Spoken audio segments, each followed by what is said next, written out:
इस वीडियो में हम करेंगे कक्षा 9 का प्रश्नावली 7.1 का प्रश्न नंबर 5।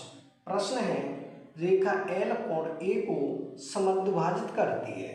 यानी कि ये रेखा है एल और ये रेखा एल कोण ए को समद्विभाजित करती है, यानी कि बराबर भागों में बांटती है। यानी ये वाला कोण है इस कोण के बराबर है। आगे प्रश्न, और बी रेखा एल पर स्थित कोई बिंदु है, यानी कि बी है वो रेखा एल पर कोई बिंदु है यहाँ पर। बीपी और बीक्यू कोण एक ही भुजाओं पर बी से डाले गए लंब है। यानी कि बीपी और ये बीक्यू कोण ए वाली भुजाओं पर डाले गए लंब है। यानी कि यहाँ 90 अंश का कोण बनेगा और यहाँ भी 90 अंश का कोण बनेगा।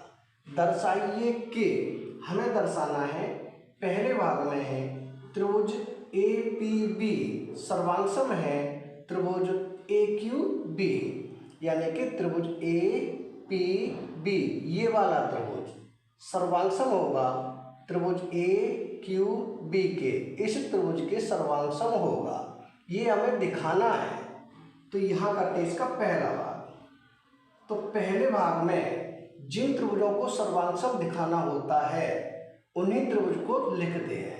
तो यहाँ लिखेंगे त्रिभुज ए पी बी, त्रिभुज ए पी बी, और त्रिभुज ए क्यू बी में, त्रिभुज ए क्यू बी में, इन्हीं दो त्रिभुजों में सर्वांगसम दिखाने के लिए इन दोनों त्रिभुजों में हम 3 भाग बराबर दिखा देते हैं। यानी कि इस त्रिभुज में देखेंगे तो ये कोण 90 अंश का है और इस त्रिभुज में देखेंगे ये कोण 90 अंश का है। इसे हम लिखेंगे कोण ए पी बी, यानी कि कोण ए पी बी बराबर होगा कोण ए क्यू बी के, इस कोण के बराबर है कोण ए क्यू बी। क्यों है? क्योंकि ये दोनों ही डाले गए लंब हैं, यानी प्रत्येक 90 अंश का है। ब्रैकेट में लिखेंगे प्रत्येक 90 अंश का है। दूसरा पॉइंट हम देखेंगे तो ये वाला कोण इस कोण के बराबर है। क्यों बराबर है? क्योंकि जो एल रेखा है कोण ए को समद्विभाजित करती है, प्रश्न में दिया हुआ है। तो इसे हम लिखेंगे कोण पी ए बी बराबर होगा कोण क्यू ए बी के। इसे लिख दें कोण पी ए बी बराबर होगा कोण क्यू ए बी, कोण क्यू ए बी। क्यों बराबर होगा? क्योंकि ये प्रश्न में दिया हुआ है, यहाँ लिख दें दिया है। ये हो गए हमारे 2 पॉइंट।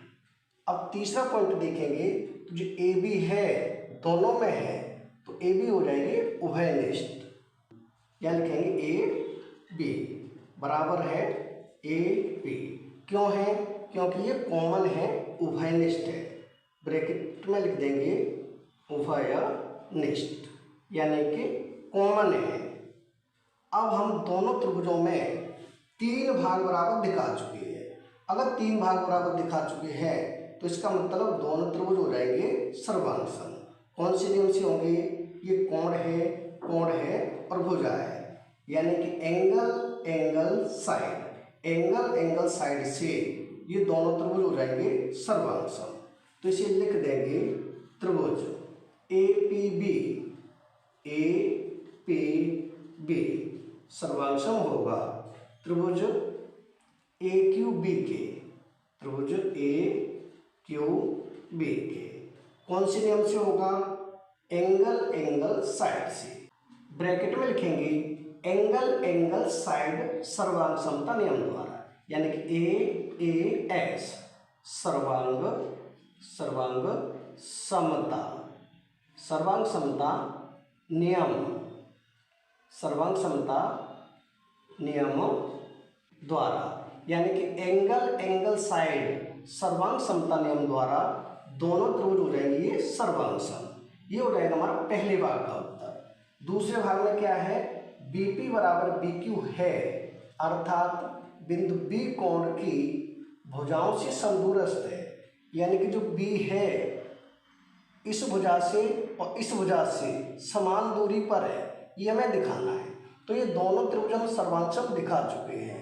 अगर दोनों त्रिभुज सर्वांशम है तो बीपी बराबर हो जाएगा बी क्यू के। क्यों? क्योंकि हो जाएंगे सीपी सीटी से। तो इसे भी हम लिख देंगे, यहाँ हो जाएगा इसका दूसरा भाग, सीधा लिखेंगे बीपी बराबर बी क्यू। क्यों हो जाएगा? ये हो जाएगा सीपी सीटी से, सीपी सीटी से, यानी सीपी सीटी से बीपी बराबर बी क्यू हो जाएगा। यही हमें सिद्ध करना था, यानी इसके दोनों भाग हो चुके हैं कंप्लीट, यानी कि प्रश्न नंबर 5 हो चुका है कंप्लीट। अगर वीडियो पसंद आए तो लाइक करें, कमेंट करें, अपने दोस्तों के साथ शेयर करें। धन्यवाद।